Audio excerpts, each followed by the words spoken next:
on your way out. And again, if you work somewhere that lets you hang up the posters, if you shop somewhere that lets you hang up posters, grab a poster and hang it up there sometime this week. We want to get the word out as soon as possible so people know about it in advance and don't have something else already planned when they find out about it. Blacktop work. We did get a firm date, May the 13th, which is a Monday. He should be here to start. The only thing that might delay that is if we have a lot of rain over the next week. He's still got one project that he's finishing up, but he already knows the weather for the end of the week. And so he says as long as he has a couple, 3 dry days next week, he'll be done with that project and he will be ready to come over here. Might even see the equipment here a few days before that, but it won't be a problem. He just might get started with the cleaning part. But he's definitely going to start with crack fill and cleaning on the 13th, which is a Monday. The 15th is a Wednesday. We are probably, and listen closely, probably not going to have service that day because of the extent of the parking lot repairs. The only way I would is if he's delayed and he's not ready to start crack filling before then. So I will know that for certain by no later than Sunday, the Sunday before, which would be the 12th. And I will make sure I announce it on Sunday the 12th. But right now it looks like we probably won't have services on the 15th of May because they'll be working on the parking lot and all that stuff will be fresh and it sticks to everything and we have a lot of cracks. So we're going to get, like we paid for 75 blocks of the rubber. It's a lot when they melt it. And so there's going to be a lot of rubber out there in the cracks. It doesn't set up for about 48 hours. So once it's out there, we're not going to want a lot of people, and we really don't want anybody driving on it if we don't have to. So they'll do the whole parking lot with that, and then he'll top coat it all, and then it has to sit 48 hours after that.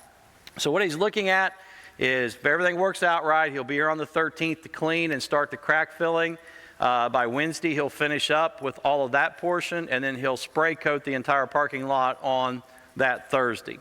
If it rains one day, he'll be pushed back to Friday. That still gives us enough time so that we won't be interrupted on Sunday. And he knows that if he doesn't get it done by then, he'll have to wait till the next week, so we won't be interrupted on a Sunday. So it will not affect Sunday, but it will definitely, unless weather changes the schedule, it's going to affect us on the 15th for Wednesday. So just keep that in mind.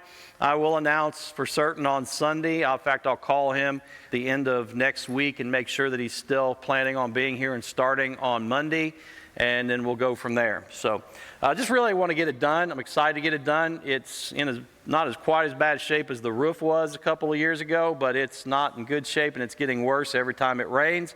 So we need to get those filled and get that coating put on the top so we don't have any more damage done to the parking lot. Last announcement, Chest of Joash is going to be the special offering for May. There are envelopes back there on the tables.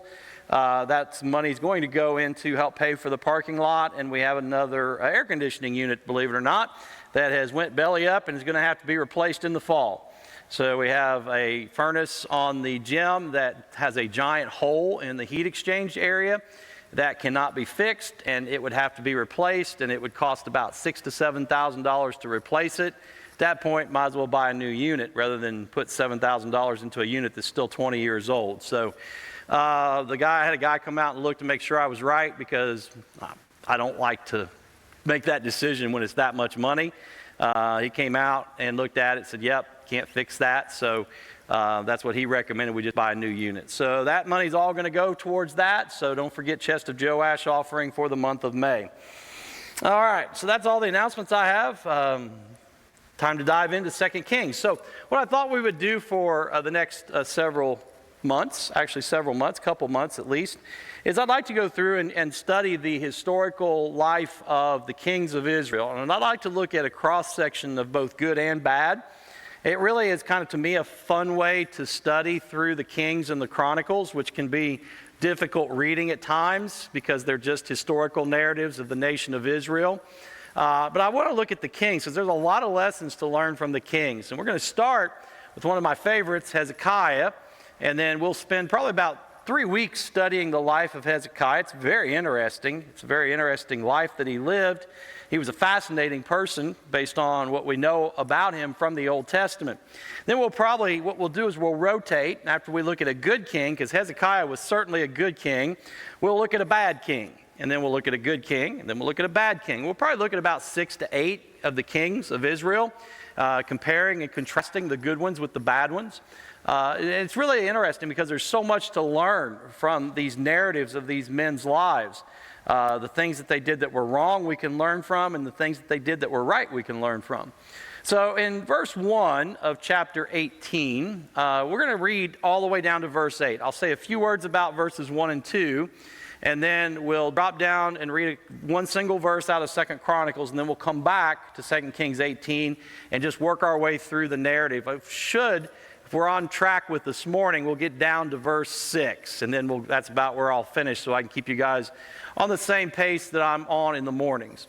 So beginning in verse 1, let me read through all the way down to verse 8. Now it came about in the 3rd year of Hoshea, the son of Elah, king of Israel, that Hezekiah, the son of Ahaz, king of Judah, became king. So right off the bat in the first verse, you see how people often wonder, where do we get these timelines for the Old Testament? Well, we get those timelines right out of the Old Testament itself. So after the northern kingdom split off from the southern kingdom, so that was right after Solomon died and his son took the throne, the northern 10 tribes rebelled against the king of Judah, because basically David was from Judah, Solomon was David's son, and then his son, of course, and the northern 10 tribes did not view Judah as treating them fairly. They felt like Judah was using the position of king to basically take advantage of all the other tribes. So the northern 10 separated away and started their own. And they were referred to as Israel. So the northern 10 tribes, the northern kingdom was referred to as Israel. The 2 tribes that remained in the south, Judah being the largest of all the tribes. In fact, it was at times nearly as large as all the other tribes combined. Judah was considered the southern kingdom, and the capital of Judah was Jerusalem. And so the timelines are easy to follow because what they do is you have 2 different monarchies, and the historical narratives will tell us when a new king takes the throne in either Israel or Judah based on the number of years the current king has been on the throne in the opposite kingdom. So in this case, we know the 3rd year of Hoshea, who was the king of Israel, it was during his 3rd year on the throne that Hezekiah became the king of Judah. That's where we get these timelines. So we go through these Chronicles and Kings, the historical books of Israel, and we can find these timelines for the kings. We know when they came, and what we do is we build one off of the other of accounts like this, and you can pretty well track because most of the kings, the beginning of their reign is identified in some way like this in one of the historical narratives. So the timelines are really solid. They really did a good job of chronicling who took the throne when, how long they reigned, because right there in verse 2, he was 25 years old when he became king. How long did he reign? 29 years. So we have a good idea when he started. We know how long he stayed on the throne. He stayed on the throne for 29 years. His mother's name was Abi, the daughter of Zechariah. He did right in the sight of the Lord according to all that his father David had done. He removed the high places, broke down the sacred pillars, and cut down the Asherah. He also broke in pieces the bronze serpent that Moses had made, for until those days the sons of Israel burned incense to it, and it was called Nehushtan. He trusted in the Lord, the God of Israel, so that after him there was none like him among all the kings of Judah, nor among those who were before him. For he clung to the Lord, he did not depart from following him, but kept his commandments which the Lord had commanded Moses. And the Lord was with him. Wherever he went, he prospered. And he rebelled against the king of Assyria and did not serve him. He defeated the Philistines as far as Gaza and its territory, from watchtower to fortified city. All right. So, a couple things right off the bat. He was very young when he took the throne. He was 25 years old. 2 Chronicles 29:19 gives us a better understanding of who his father was. His father was King Ahaz. His father was not a godly man. He was not a worshiper of Yahweh. He was, in fact, an idolater, and he was heavily involved in some really immoral financial dealings. One thing that he did that's really drawn out in 2 Chronicles 29:19 was he went into the temple and he took all of the utensils that were set aside for the work of the temple, the gold and the silver, and the bronze for that matter. He took all the utensils out of the temple, and it tells us in 2 Chronicles 29:19, that what he wanted to use for himself, he used. What he could sell, he sold. And what he didn't want, he threw away. It says he just discarded during his reign in his unfaithfulness. So again, we see his lack of faith in God. He's a very faithless man. He's also very given to taking advantage of the people that he reigns over, even desecrating the temple by taking all the utensils out of the temple, using them for himself, selling them for profit, or just throwing them away if he didn't have any use for them. And that's the kind of man that he was. Now, a lesson to be learned right off the bat is that's what his father was like. Hezekiah was nothing like his father. Are we doomed to be like our parents? And the answer is no, we are not. We are not controlled by the people who brought us up. You can be a godly person if you will put your faith and trust in God, regardless of who raised you and how they raised you.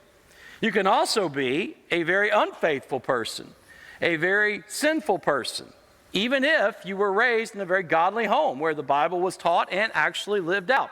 So you can be raised by people who love the Lord and serve Him and go completely off the rails. Each person is responsible for the decisions they each one make. Now, can people influence you? Sure, it influences you. But Hezekiah rises above the influence that he had lived with all the way up until his 25th birthday. This was the man who raised him. These are the things that he saw. This was the example that was set for him. But look at how he is. Even as he takes the throne, verse 3 tells us, from that day on, he did right in the sight of the Lord according to all that his father David had done. So Hezekiah, unlike his father Ahaz, did that which was right in the eyes of the Lord. Ahaz did that which was wrong in the eyes of the Lord and was called an unfaithful man. Hezekiah is actually, you'll see this later on in the passage as we break it down, Hezekiah is actually identified by God as the most faithful king Israel ever had. In fact, it says he was more faithful than any king who came before him, and he was more faithful than any king who would come after him. So he has this completely unfaithful. In fact, the Bible says of his father, he was an unfaithful man. That unfaithful man's son at 25 becomes known as the most faithful king Israel ever had. He did not only have faith, but he also, and again, we're not saying that Hezekiah was perfect. You're going to see as we study in the weeks ahead that we're going to look at the positives and the negatives. And there were some negatives to his life. He made some bad decisions, but so does everyone else. We're all sinners by nature. So we're not going to put him on a pedestal and say he was Jesus. He's not. But he's a man who trusted God, and he's a man who set his sights on obeying the law of God. And that's what it tells us here. In the sight of the Lord's estimation of him, much like Job's, was that he was a man of faith who really had a desire, a drive to live his life according to the commandments of God. And he sought to do what was right in the sight of the Lord. And the Lord said he did. He said, in fact, he did according to all that his father David had done. What I find fascinating about this is we know that David was not his father. Ahaz was. And yet he's connected to David rather than Ahaz. One of the things I think it's interesting is we often identify people solely based on their physical origin, where your body came from. So these are your people, right? People call it your blood. You know, blood's thicker than water, right? You've heard that term? Why?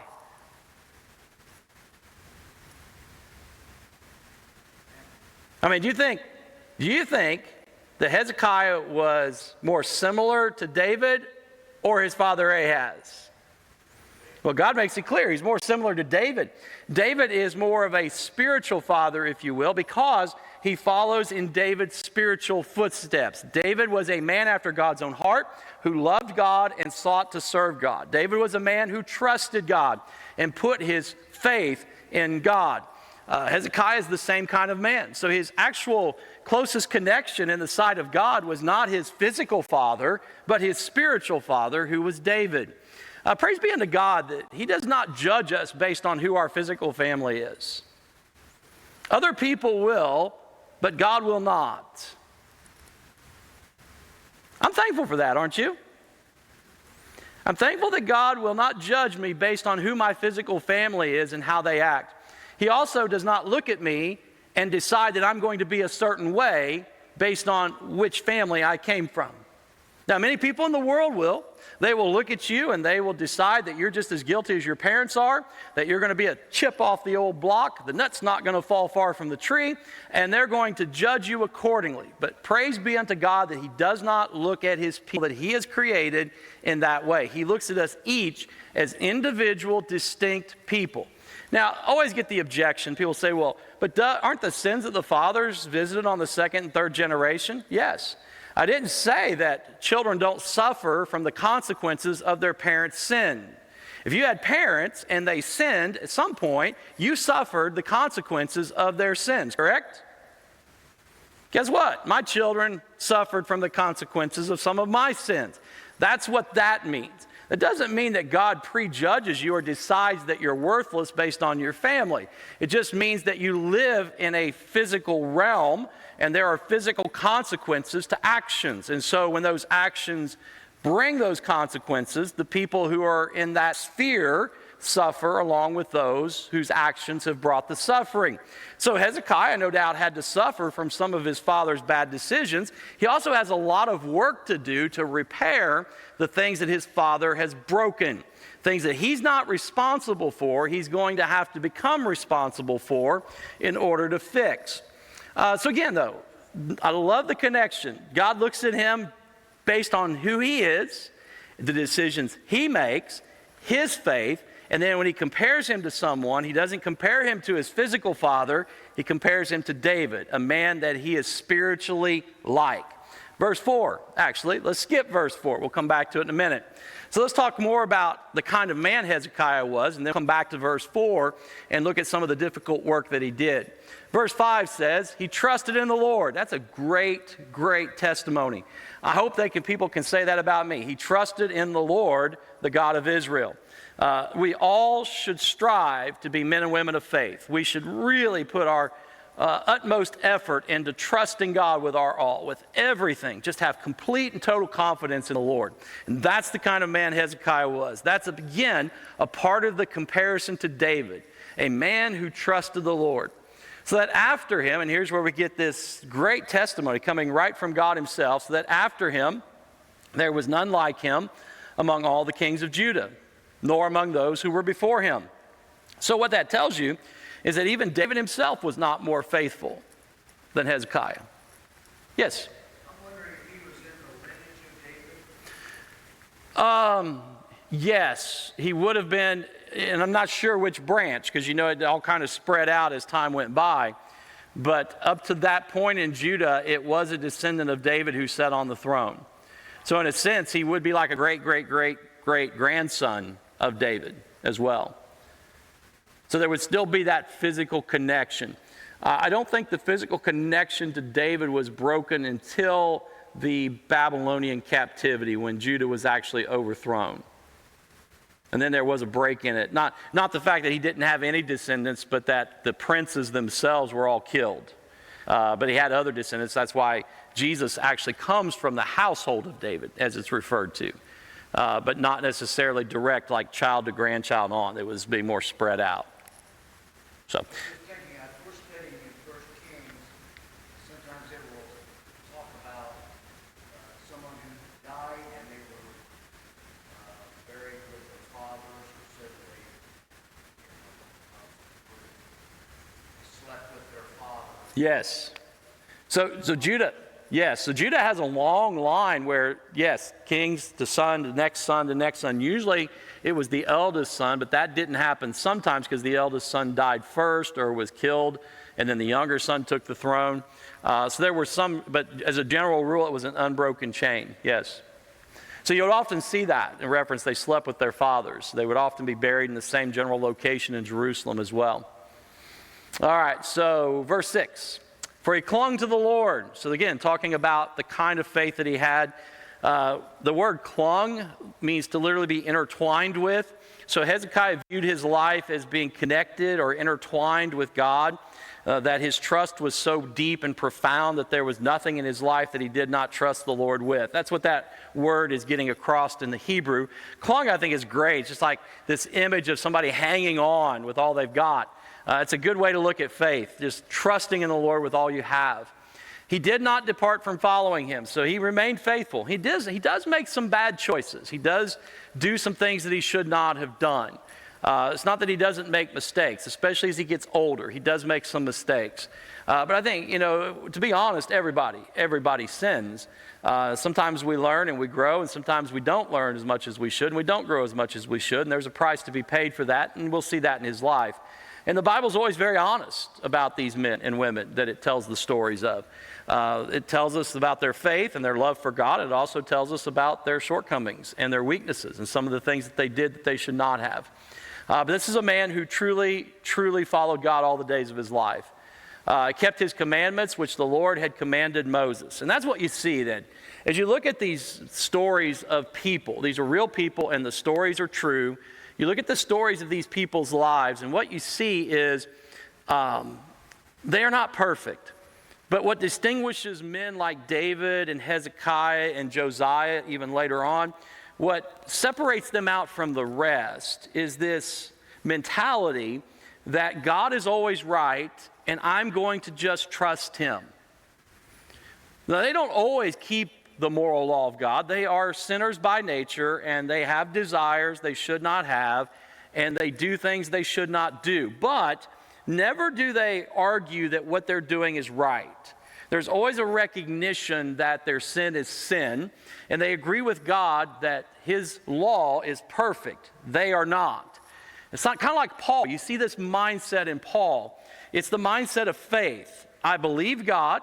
Not only do I believe he's real, but I believe every word that God has said. I believe every commandment that God has given is righteous and holy.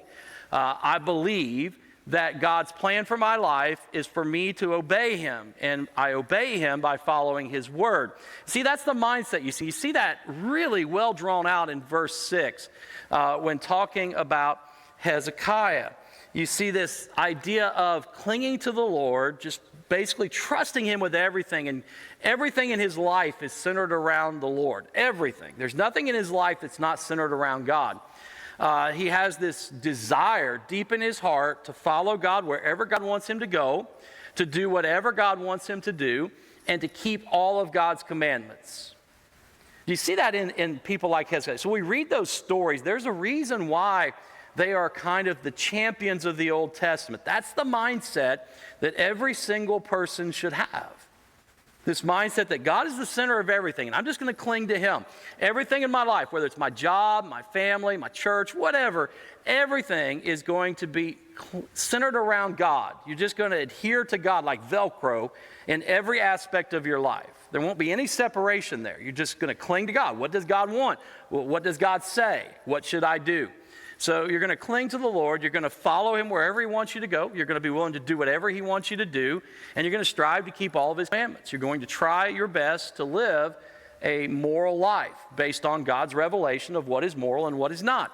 So that's the kind of heart, the kind of mindset you see in these kings that were basically, in the very words of God, lifted up as examples of what it means to live a righteous life. So Hezekiah didn't trust the Lord in word, but in word and deed. He doesn't just talk about it, he does it. And that's what we see in verse 4. Hezekiah trusted God, and he was not afraid of men. Because he's going to do some things, and we're going to go through some of the things that he does in verse 4 that really angered the people. And it angered a lot of people. Probably the majority of Judah was upset with these things that he did.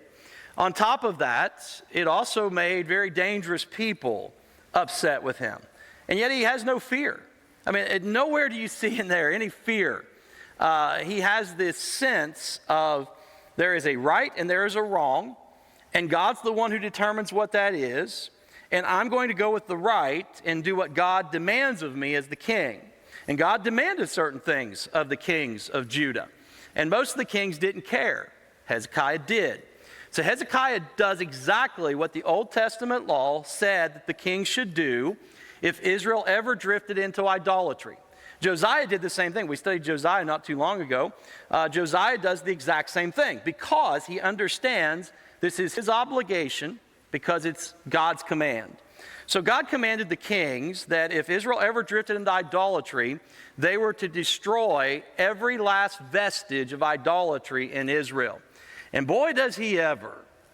I mean, you look at what he does. He removed the high places. So he starts out and he begins to destroy, literally destroy, these places that the children of Judah have built for themselves. So what they had done was they had followed in the footsteps of all the other nations around them. So all the other nations in that part of the world, which we would know today as the Middle East. So in those days, from Egypt, actually northern Africa, all the way up into southern Europe, really. I mean, it's larger than just the Middle Eastern area. But that's where civilization was centered in the BC era, especially the era in which the Kings and the Chronicles are written. So when Israel enters into the Promised Land after leaving slavery in Egypt, they seize a portion. They take the land that God has promised them, the Promised Land, and they displaced a very depraved and wicked group of people known as the Canaanites. Now, the Canaanites were a group of tribes. It included the Philistines, Amalekites, Ammonites, on and on. There's multiple tribes that make up what are commonly referred to as the Canaanites. And they were heavy into idol worship. What each tribe in that region did was they had their own personal regional deity. So they had their own personal god. Often it would be some form of Asherah or Baal or Molech, something like that. Dagon, when you get closer to the northwest, up around Phoenician areas, you would have Dagon. They all had different regional deities. And then to cover their bases, they would also build what they call high places or groves. That would be an area of trees on a hilltop or on a mountaintop. And they would put a pillar on there and perhaps an altar. And just to cover their bases, they would offer sacrifices to all the other regional deities so the other regional deities wouldn't get mad at them. So that's what they did. Well, Israel adopted that pattern, courtesy of Solomon. If you remember how this all started and the reason the northern and southern kingdoms split is Solomon had the idea that he could broker peace with other nations by marrying the princesses from other nations. Well, then when he married them, he brought them back to Judah. They didn't want to worship God. And so he farmed them out to various towns and cities throughout Judah and the northern kingdom for that matter, and allowed them to worship their own gods. And in order to do that, they had to build high places, sacred pillars, and erect their statues to Baal or Asherah or whoever they actually worshiped. And so he allowed them to do that. And that introduced idolatry into Israel then, and it introduced every kind of idol into Israel because he had a lot of wives, and they all came from different places, and they all brought their own gods. So what happened was then you would have a good king, and he would put an end to it, and then you'd have a bad king, the people would go right back to it. So we get to Hezekiah, and Hezekiah is moved by God to be obedient to the Old Testament law about idolatry, which was a stoning offense, for lack of a better term. It was an offense that would lead to death. And so he begins this process. Josiah would do this again later on. In fact, it was the southern kingdom's last chance to repent was provided through Josiah by God. Here he's providing Judah a chance to repent again through Hezekiah. And Hezekiah goes in and he begins to eliminate all these priests to all these other gods by killing them, which is what the law prescribed. He also begins to tear down places of worship, and he actually decimates them. He removes the high places, which in order to do that meant he cut down the trees. So it takes a while to build a grove on a high place. He cut down the trees, he burned them. He broke down all the pillars that they erected for the altars. So he breaks down all the altars and the sacred pillars and crumbles them up. And then he cuts down all of the Asherah poles. And Asherah poles were simply trees that they either cut all the limbs off of, stripped the bark off, and then carved an image of Asherah in, or it was a pole that they got from somewhere else. Maybe even bought one and planted it in the ground. Because Asherah was a goddess of fertility, and so it was all connected to the earth and the trees and the sky. And anyway, he just cuts them down, he burns them. That's the way to do away with it. But that's not the only thing that they worshiped. And we would all see that and say, okay, that's not a big deal. You know Israel's not supposed to have idols inside the national boundaries, and they're certainly not supposed to worship those. But there's something else they were worshiping.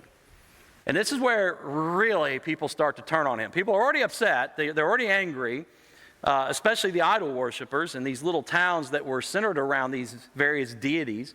In fact, it was quite lucrative. People ask, why did they continue on?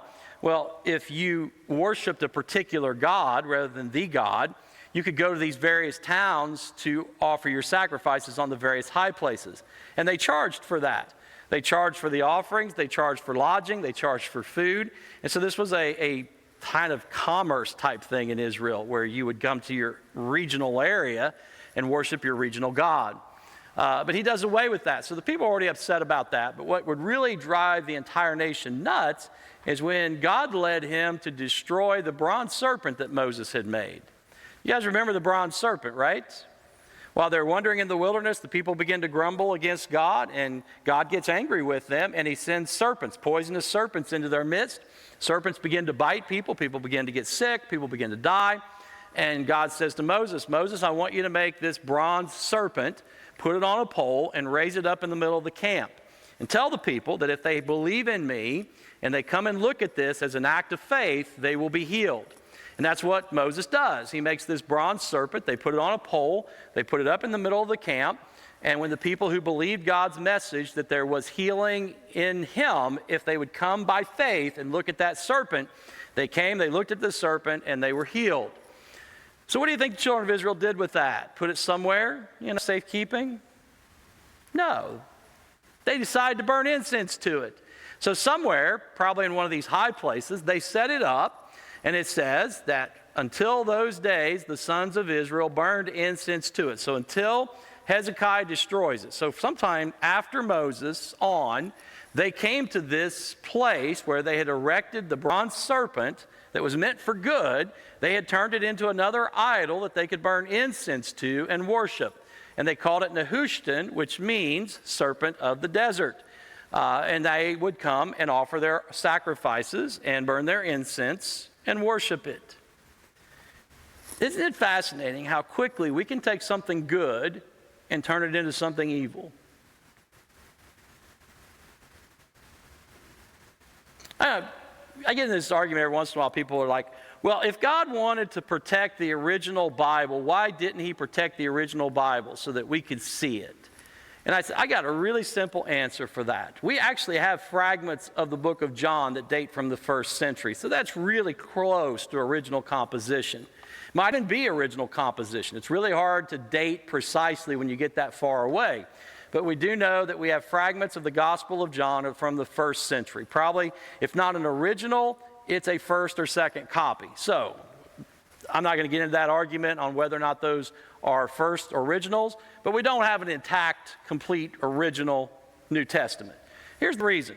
If you had a complete, intact, original New Testament, we'd put it in a glass case somewhere and people would go and worship it. That's exactly what people would do. If you had something like that, people would make pilgrimages to go worship it. Instead, God made sure that his word was available to everyone, not confined in a glass case, not limited to a select group of people, but that it was copied and distributed as it should be. And the originals just faded away. And God was fine with that because the word remained intact and was distributed to all who would make copies and read. And boy, he's done a good job of distributing the Bible, hasn't he? Most printed book in the history of the world.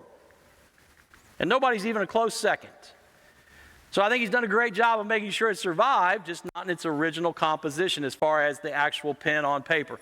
Although I did say this morning, and I learned this in studying the Old Testament, there is at least one copy of original writings of Scripture. You know what it is? It's the Ten Commandments. And you know where it is? The Ark of the Covenant.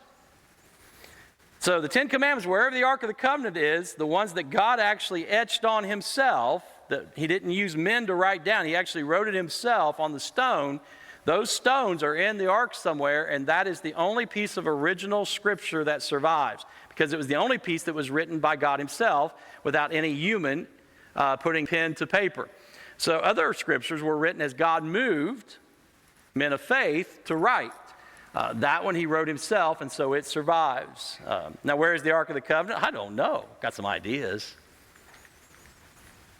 It's my life's desire to go look for it, but I can't, so... Kim says it's a fool's errand, but I think I could find it, but I'm not going to. So it's up to God. It's all God's plan, isn't it? And it's amazing how much we mess things up. In fact, if people could find the Ark of the Covenant, I'm joking when I say that. It's other stuff.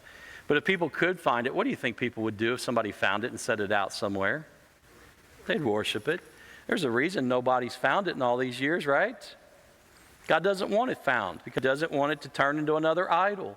We take even the things of God and turn them into idols. Why do you think God is so adamant about us not making images of him? I mean, this is not a hard one. He tells us not to do it. He clearly tells us not to do it because he knows what will happen. We will worship an image made in our own likeness rather than who he actually is. So he warns us, just don't do it. Because our sin nature has a desire to find something that we think we can control, something that we can define rather than the God who is, who we can't define. He defines himself. Now, one of the things we look at when we study the Kings is that the narratives are found in two places, which is really helpful because you can bounce back and forth. So we've been looking at 2 Kings 18. Hezekiah is also, the narrative of his life is also found in 2 Chronicles chapter 29. So in verse 1, we'll read, it's very similar to the way 2 Kings 18 starts out. Hezekiah became king when he was 25 years old. So he's pretty young, not as young as Josiah, who started when he was a child. But Hezekiah was 25 years old, a young man. He did reign for 29 years. His mother's name was Abijah, the daughter of Zechariah. Verses 2 and 3, he did right in the sight of the Lord according to all that his father David had done in the first year of his reign. So all that's exactly the same. So we get the same introduction to who he is. 2 Chronicles just gives us a little glimpse as to what he was like. 2 Kings is a little more in depth.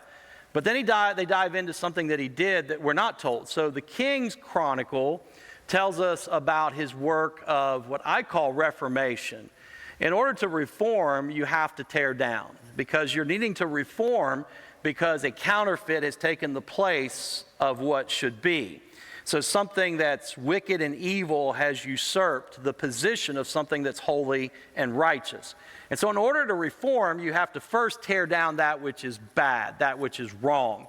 So the tearing down is in 2 Kings. That's the reformation part of it. 2 Chronicles 29 talks more about the restoration part. So the way this works, and I think there's a really strong principle to be learned from the way in which Hezekiah goes about correcting the wrongs of his father, Ahaz, and his forefathers even before Ahaz.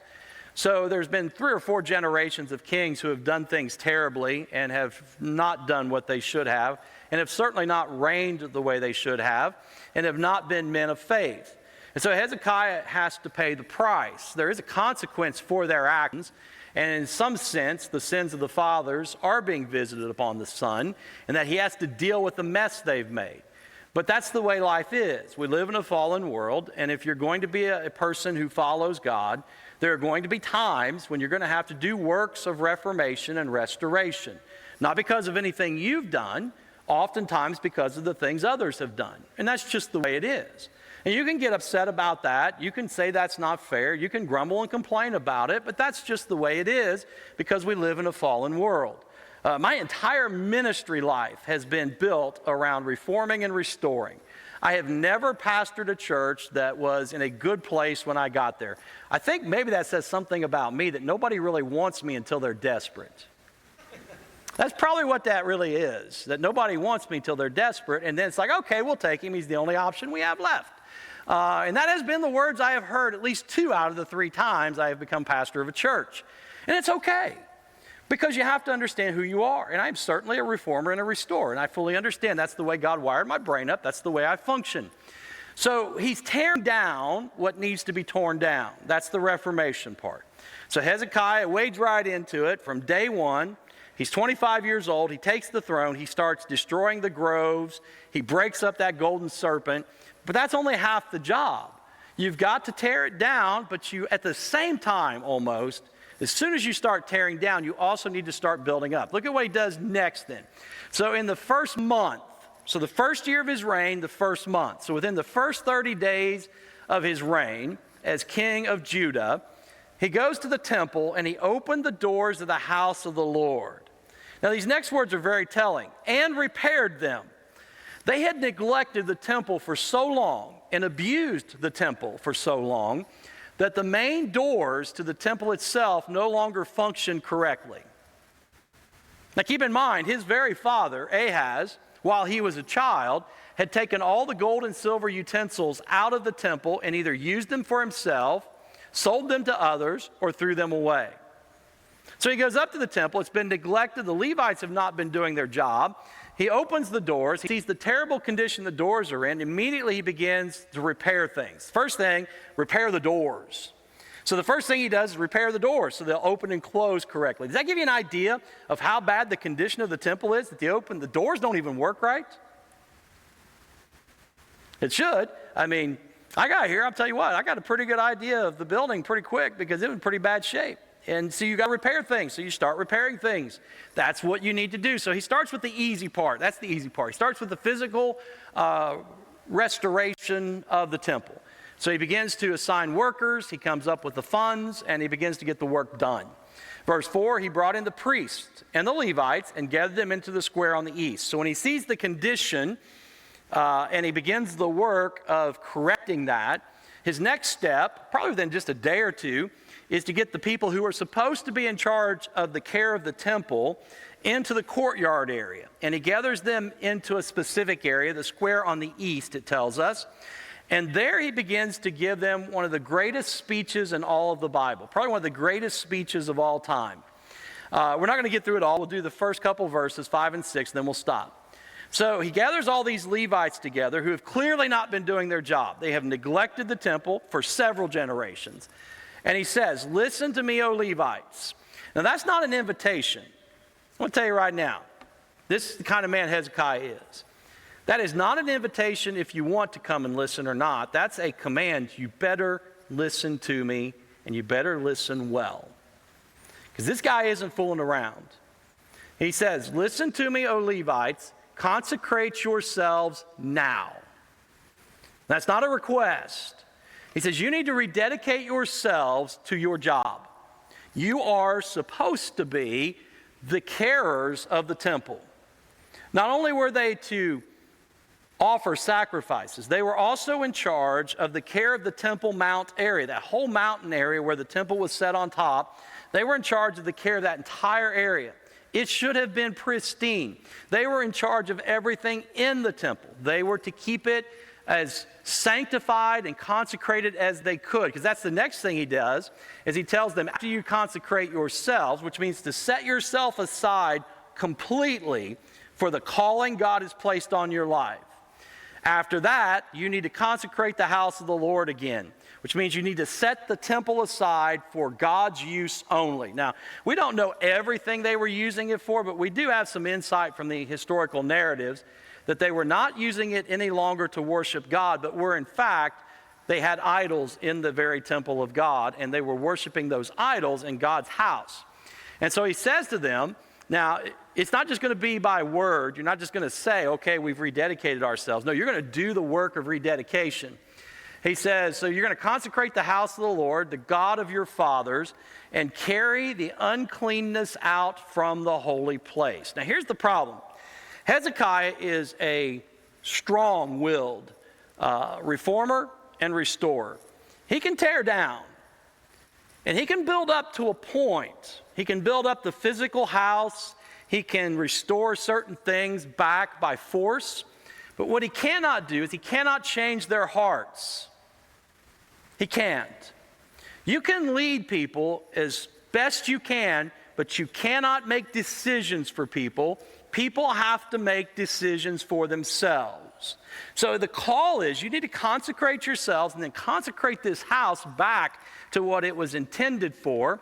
And you know how I'm going to know if you've done that is if you, because I can't do this for you. And he couldn't, because Hezekiah as the king was forbidden by God from being in the place of a priest. So if you go back and you read the rules for kings, the kings were not allowed to usurp the authority of the priest. They were not allowed to go in and offer sacrifices, for example.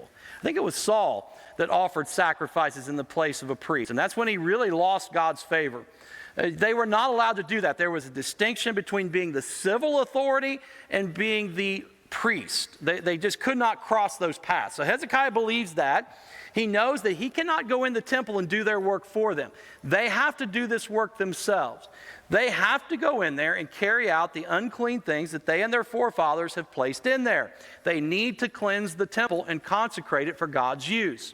Verse 6 goes on, for our fathers have been unfaithful. So he says, part of this is not our fault. He said, I understand part of this you did not do. This is the work of your fathers. They have been unfaithful.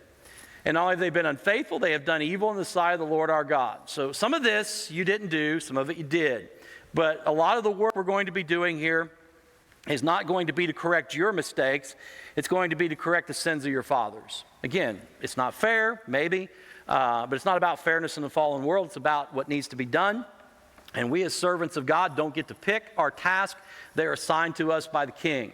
And if the king assigns you a task, it doesn't matter if you created the mess or someone else did. If the king appoints you to clean it up, go clean it up. Right?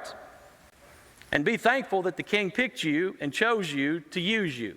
Consider it a privilege and an honor. Even if the mess is large and not your making, consider it a privilege and honor to be able to go clean the mess up for the king. Restore the glory that should be there. And that's what they're being given an option for. The way they should look at it is, you know what? We didn't make all of this mess, but our king is telling us to go do it, so we're going to go do it. Because they had done evil in the sight of the Lord our God and have forsaken him and turned their faces away from the dwelling place of the Lord and have turned their backs. So he said they had turned away from the Lord. They had rebelled against God, and so have you to a point. That's why you need to consecrate yourselves and rededicate yourselves. And we'll stop there. Final word on this as we get deeper into it next week. Is reformation and restoration easy work? No. It's not for the faint-hearted, because people aren't going to like it. People get comfortable with sin far quicker than they get comfortable with holiness. That's the reality of a fallen world. That's the reality of sinfulness. People are far more comfortable with sin than they are holiness. Even Christians are far more comfortable with sin than holiness. And when you start reforming and tearing down sinful patterns or sinful shields or shelters, and you begin to replace those with holy things, it's going to disgruntle people at times. And it's hard sometimes. It's hard work. But think about it in your own life. Isn't it hard work in your own life? Aren't we all a little bit of the reformer and the restorer in our own selves as the Spirit of God leads us? I mean, how many of you have things you need to get rid of, that you need to carry out of the temple? Right? It's very practical. It's not just about being in a church or being a pastor or something. It's very practical for every individual believer, and that's what I'm going to finish with. Every one of us have things that God has clearly identified we need to consecrate ourselves from. There are things that need to be carried right out of our lives and never come back again. And we need to rededicate ourselves to eliminating those things from our life.